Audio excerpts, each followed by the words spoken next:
Hi எல்லோருக்கும் வணக்கம். இன்றைக்கி பார்த்தீங்கன்னா கிராமத்து ஸ்டைலில் கத்திரிக்காவும் மொச்சையும் வச்சு தான் நான் உங்கள் கூட ஒரு ரெசிபி ஷேர் பண்ணிக்க போகிறேன். இது ரொம்பவே டேஸ்டியாக இருக்கும். முக்கியமாக சுட சுட சாதத்தில் போட்டு சாப்பிடும்போது ரொம்பவே சூப்பராக இருக்கும். இந்த ரெசிபியை நீங்கள் வீட்லேயும் ட்ரை பண்ணி பார்த்துட்டு எப்படி இருந்ததுன்னு சொல்லுங்கள். அதுக்கு ஃபஸ்ட்டு நான் கத்திரிக்காவும் இந்த மாதிரி பச்சை மொச்சையும் எடுத்து வச்சுருக்கேன். இப்போ இந்த மொச்சை சீசன் தான். நீங்கள் வாங்கி இந்த மாதிரி உரித்து வச்சுக்கோங்க. இல்லை உரிச்சதாக இருந்தாலும் இந்த மாதிரி வாங்கிக்கலாம். இதை வாங்கிட்டு தண்ணியில் இந்த மாதிரி வாஷ் பண்ணிக்கோங்க. இந்த மொச்சை பார்த்திங்கன்னா ரொம்பவே ஹெல்த்தி. இதில் நிறைய சத்துக்கள் இருக்குது. அதனால் இந்த சீசனில் கிடைக்கும் போதே வாங்கி யூஸ் பண்ணுங்கள். இப்போ இதை நல்லா வாஷ் பண்ணி நம்ம எடுத்து வச்சுக்கலாம் தனியாக. இந்த மொச்சையில் பார்த்திங்கன்னா நல்லா அயன் கண்டென்ட் நிறைய இருக்குது. ஸோ அதனால் வீக்லி ஒன்ஸாவது சேர்த்துக்கோங்க. ஏன்னா இது சீசனல் ஒரு வெஜிடபிள் தான். அதனால் நமக்கு இது கிடைக்கும் போது நம்ம யூஸ் பண்ணிக்கலாம். இப்போ இந்த மொச்சையை ஒரு குக்கரில் சேர்த்துட்டு கொஞ்சமாக உப்பு சேர்த்து அது மூழ்கிற அளவுக்கு தண்ணி விட்டுக்கோங்க. தண்ணி சேர்த்துட்டு ஒரு விசில் வச்சு நம்ம இறக்கிக்கலாம். மொச்சை பார்த்திங்கன்னா நல்லா வெந்துடும். இது தனியாக செய்யும் போது வேகிறதுக்கு லேட் ஆகும். அதனால் நம்ம குக்கரில் சேர்த்து வேக வச்சு எடுத்துக்க போகிறோம். ஒரே ஒரு விசில் வச்சா போதும். நீங்கள் ரொம்ப வைக்க வேண்டாம். நிறைய விசில் வச்சிங்கன்னா குழஞ்சிடும். ஸோ அதனால் ஒரு விசில் வச்சு எடுத்துக்கலாம். இப்போ இந்த மொச்சை வேகிறதுக்குள்ளே இதுக்கு தேவையான பொருட்கள்லாம் நம்ம ரெடி பண்ணிப்போம். இதுக்கு பார்த்திங்கன்னா ஒரு 4 வெங்காயம், 4 தக்காளி, அதுக்கப்புறமா ஒரு 10 பல் பூண்டு, கொஞ்சமாக கருவேப்பிலை எடுத்து வச்சுருக்கேன். இந்த எடுத்து வச்சுருக்க பூண்டை இந்த மாதிரி நல்லா தட்டிக்கோங்க. இப்போ இந்த மாதிரி தட்டி சேர்க்கும் போது அந்த பூண்டோட ஃப்ளேவர் ரொம்பவே நல்லாயிருக்கும். இப்போ இந்த மாதிரி ஒன்றும் பாதியமாக தட்டிடுங்க. தட்டிட்டு அதை தனியாக எடுத்து வச்சுக்கலாம். இந்த ரெசிபிக்கு பார்த்திங்கன்னா இன்க்ரீடியன்ட்ஸ் ரொம்பவே கம்மி தான். ஈஸியாக செஞ்சிடலாம். தக்காளி வெங்காயம் கொஞ்சம் கூடுதலாக சேர்க்கணும். ஏன்னா இது தொக்கு மாதிரி நம்ம செய்ய போகிறோம். அதனால் கொஞ்சம் எக்ஸ்ட்ராவாக தக்காளி வெங்காயம் சேர்த்து செய்யும் போது அதோட டேஸ்ட்டு நல்லாயிருக்கும். இப்போ ஒரு கடாய் வச்சு எண்ணெய் சேர்த்துக்கோங்க. எண்ணெய் சேர்த்துட்டு நல்லா காஞ்சதும் ஒரு டீஸ்பூன் அளவுக்கு கடுகு சேர்த்து நல்லா பொரிய விட்டுடலாம். கடுகு நல்லா பொரியட்டும். அதுக்கப்புறமா ஒரு டீஸ்பூன் அளவுக்கு சீரகம் சேர்த்துக்கோங்க. இப்போ இது கூடயே நம்ம நறுக்கி வச்சுருக்க வெங்காயத்தையும் சேர்த்து நல்லா வதக்கிக்கலாம். வெங்காயம் தக்காளி பார்த்திங்கன்னா நல்லா ஈக்குவலாக போட்டுக்கோங்க. வெங்காயம் பார்த்திங்கன்னா மீடியம் சைஸில் 4 வெங்காயம் எடுத்திருக்கேன். அதே மாதிரி மீடியம் சைஸில் 4 தக்காளி எடுத்திருக்கேன். இது மாதிரி ஈக்குவலாக போடும்போது தான் நமக்கு இது நல்லா டேஸ்ட் வரும். இப்போ வெங்காயம் போட்டு நல்லா வதக்கிக்கலாம்.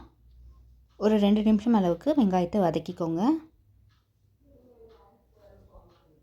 இப்போ நம்ம தட்டி வச்சுருக்க பூண்டையுமே இதில் சேர்த்துடலாம். பூண்டை எப்போவுமே டைரெக்டாக எண்ணெயில் சேர்க்கக்கூடாது. இந்த மாதிரி வெங்காயத்தோடு சேர்த்துருங்க. அப்போ தான் அதோட ஃப்ளேவர் நல்லாயிருக்கும். உங்களுக்கு பூண்டு ஃப்ளேவர் சப்போஸ் பிடிக்கல அப்படின்னா இதை ஸ்கிப் பண்ணிவிடுங்க. பூண்டு ஆனால் சேர்த்து செய்யும் போது ரொம்பவே நல்லாயிருக்கும் அதோட ஃப்ளேவர். பூண்டு சேர்த்துட்டு நல்லா அந்த மாதிரி வதக்கிக்கலாம். பூண்டு ஓரளவுக்கு வதங்கண்டும் இதில் நம்ம நறுக்கி வச்சுருக்க இந்த தக்காளியுமே சேர்த்துடலாம்.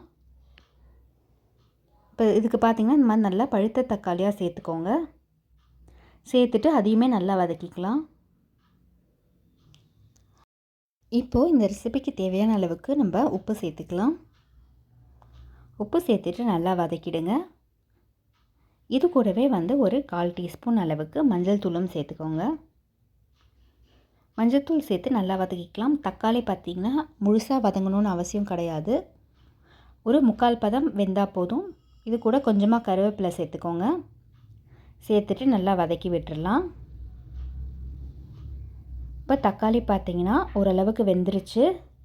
இந்த ஸ்டேஜில் நம்ம நறுக்கி வச்சுருக்க இந்த கத்திரிக்காயும் சேர்த்துடலாம். கத்திரிக்காய் பார்த்திங்கன்னா இந்த மாதிரி கொஞ்சம் பெருசு பெருசாக நறுக்கிக்கோங்க. ஏன்னா கத்திரிக்காய் சீக்கிரமாக வெந்துடும். அதனால் இந்த மாதிரி பெருசு பெருசாக சேர்த்துக்கலாம். இப்போ கத்திரிக்காய் சேர்த்துட்டு நல்லா வதக்கிக்கலாம். இந்த மாதிரி செய்யும் போது கத்திரிக்காய் பிடிக்காதவங்க கூட கண்டிப்பாக விரும்பி சாப்பிடுவாங்க. இதோட டேஸ்ட்டு அவ்வளோ நல்லாயிருக்கும். இந்த தக்காளி வெங்காயத்து கூட இந்த கத்திரிக்காயும் நல்லா மிக்ஸ் ஆகிற அளவுக்கு வதக்கி விட்டுடலாம். இப்போ அதுக்கு தேவையான அளவுக்கு நம்ம மிளகாத்தூள் சேர்த்துக்கலாம். நான் 3 4 டேபிள் ஸ்பூன் சேர்த்துருக்கேன். ஒரு காரத்துக்கு ஏற்ப கூட்டியோ குறைச்சோ சேர்த்துக்கோங்க. அதையுமே நல்லா கலந்து விட்டுடலாம்.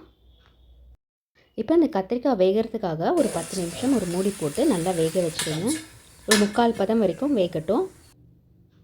இப்போ நம்ம மொச்சையும் வெந்துருச்சு. அதையுமே இதில் சேர்த்துடலாம்.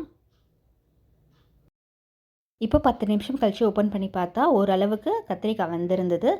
இந்த ஸ்டேஜில் நம்ம அந்த மொச்சையை சேர்த்துக்கலாம். அது வேக வச்ச தண்ணியுமே கூட சேர்த்துக்கோங்க. ஏன்னா அதுலேயே நிறைய சத்துக்கள் இருக்குது. அதனால் அதை வேஸ்ட் பண்ண வேண்டாம். அதையுமே சேர்த்துட்டு நல்லா கலந்து விட்டுடலாம். இப்போ இந்த ரெசிபி பார்த்தீங்கன்னா நல்லா தொக்கா வந்து வேணும்னா அந்த மாதிரி நீங்கள் சாப்பிட்டுக்கலாம். இல்லை உங்களுக்கு இன்னும் கொஞ்சம் ட்ரையாக வேணும் அப்படின்னா நீங்கள் வந்து நல்லா இந்த தண்ணியை வந்து கொதிக்க வச்சு நல்லா ட்ரை ஆகிற வரைக்கும் வெயிட் பண்ணி சாப்பிட்லாம். இப்போ நீங்கள் ரைஸில் மிக்ஸ் பண்ணி சாப்பிட்றீங்கன்னா இது வந்து ஒரு செமி கிரேவி மாதிரி ஆற வரைக்கும் வெயிட் பண்ணிவிட்டு நீங்கள் ஸ்டவ் ஆஃப் பண்ணிடலாம்.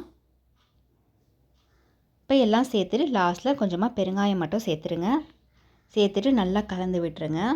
இந்த மாதிரி கலந்து விட்டுட்டு இதை ஒரு மூடி போட்டு ஸ்லோ ஃப்ளேமில் ஒரு 10 நிமிஷம் வச்சு நம்ம வேக வச்சு இறக்கிக்க போகிறோம். இப்போ ரெண்டுமே நல்லா சேர்ந்து வேகட்டும். இப்போ நம்ம 10 மினிட்ஸ் கழித்து பார்க்கலாம். இப்போ பாருங்கள் ரெண்டுமே நல்லா வெந்துருச்சு. நம்ம ஆல்ரெடி மொச்சையை வேக வச்சு தான் போட்டிருக்கோம். ஸோ அதனால் ரொம்ப நேரம் வைக்கணும்னு அவசியம் இல்லை. கத்திரிக்காவுமே பார்த்திங்கன்னா நல்லா வெந்துருச்சு, மசிஞ்சு வந்துருச்சு. இப்போ இது கூட பார்த்திங்கன்னா இந்த ஒரு பொடி மட்டும் நான் சேர்க்க போகிறேன். இது என்ன பொடின்னு பார்த்திங்கன்னா நம்ம புளியோதரைக்கெலாம் போடும்போது மேல் பொடி அதுதான். இது வேறு ஒன்றும் இல்லை, தனியா, மிளகு, சீரகம், கூடவே கொஞ்சமாக துவரம்பருப்பு, கடலைப்பருப்பு வறுத்து அரைச்சது தான். நீங்கள் எல்லா வகையான பொரியலுக்குமே இதை சேர்த்திங்கன்னா டேஸ்ட்டும் சூப்பராக இருக்கும். இதை வந்து நான் ஒரு 2 ஸ்பூன் அளவுக்கு சேர்த்துக்கிறேன். இந்த பொடி சேர்க்கும் போது நல்லா வாசனையாக இருக்கும். அதுக்காக தான் இந்த பொடி சேர்த்துக்கிறது. நாங்கள் யூஸ்வலாக இந்த மாதிரி என்ன பொரியலோ இல்லை இந்த மாதிரி தொக்கு வகை எது செஞ்சாலுமே அந்த பொடியை ஆட் பண்ணிப்போம். அதோடய ஃப்ளேவர் வந்து உங்களுக்கு நல்லாயிருக்கும். இப்போ அதை சேர்த்துட்டு நல்லா இந்த மாதிரி கலந்து விட்டுடலாம். அவ்வளோதான். இப்போ சூப்பரான மொச்சை கத்திரிக்காய் தொக்கு ரெடி ஆகிடுச்சு. இது வந்து காய் வெந்துருச்சான்னு மட்டும் செக் பண்ணிவிட்டு ஆஃப் பண்ணிவிடுங்க. மொச்சை ஆல்ரெடி நம்ம வேக வச்சிட்டோம், இருந்தாலும் ஒரு வாட்டி செக் பண்ணிக்கலாம். நல்லா வெந்திருக்கு, கத்திரிக்காவுமே நல்லா வெந்திருக்கு. இப்போ இந்த ஸ்டேஜில் இறக்குனா கரெக்டாக இருக்கும்.